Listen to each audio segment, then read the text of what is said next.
Roland is dead, his soul to heaven God bear. That emperor to Roncesvalles doth fare. There was no path nor passage anywhere, nor of waste ground no ell nor foot to spare, without a Frank or pagan lying there. Charles cries aloud, "Where are you, nephew fair? Where is the Archbishop and that Count Oliver? Where is Geron and his comrade Gerard, Otez the Duke, and the Count Berenger, and Ivory and Ive, so dear they were? What is become of Gascon Angler, Sanson the Duke, and Ansais the fierce? Where is old Gerard of Roussillon? Oh, where the dozen peers I left behind me here? But what avail, since none can answer bear?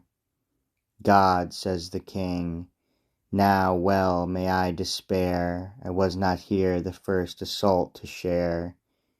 Seeming enraged, his beard the king doth tear.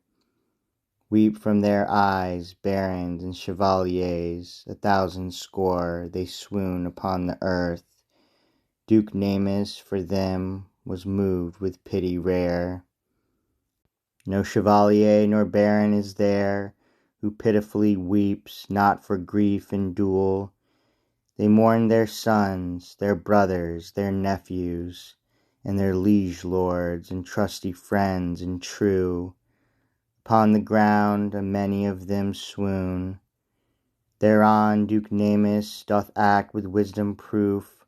First before all he said to the emperor, "See beforehand, a league from us or two, from the highways dust rising in our view, pagans are there, and many them too. Canter therefore, vengeance upon them do." "Ah, God," says Charles, "so far are they removed. Do right by me, my honour still renew. They've torn from me the flower of France, the deuce. The king commands Jabun and Oton, Tedbalt of Ran, also the Count Milon. Guard me this field, these hills and valleys too.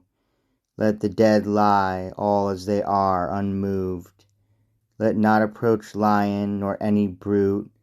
Let not approach esquire, nor any groom. For I forbid that any come thereto, until God will that we return anew." These answer him sweetly, their love to prove. "Right, Emperor, dear sire, so will we do. 1,000 knights they keep in retinue." That emperor bids trumpets sound again, then canters forth with his great host so brave, of Spanish men, whose backs are turned their way. Franks one and all continue in their chase. When the king sees the light at even fade, on the green grass dismounting as he may, he kneels aground, to God the Lord doth pray, that the sun's course he will for him delay, put off the night, and still prolong the day.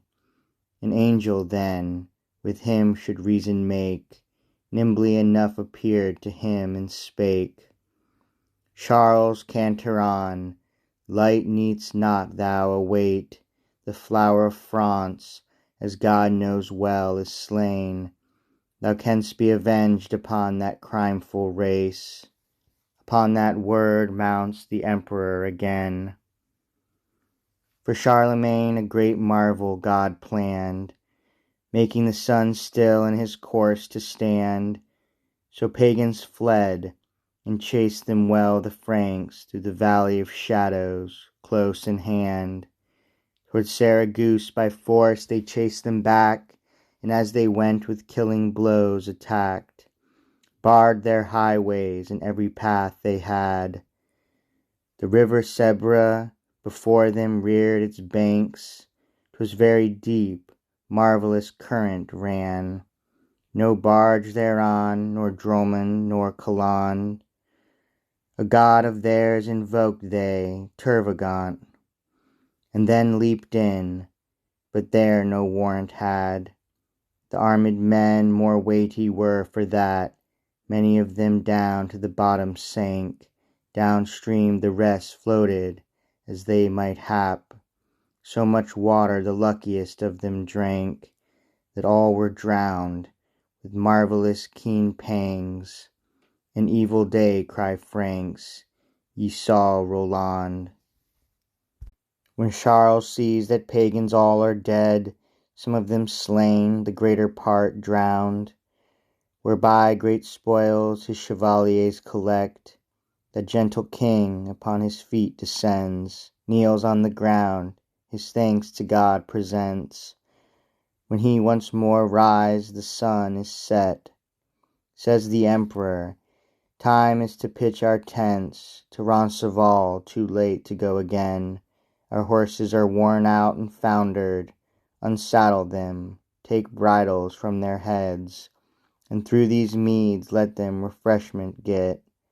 Answer the Franks, sire, you have spoken well. That emperor hath chosen his bivouac.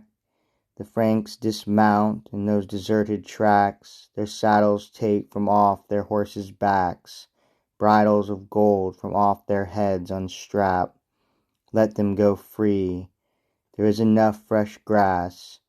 No service can they render them save that, whose most tired sleeps on the ground stretched flat. Upon this night no sentinels keep watch.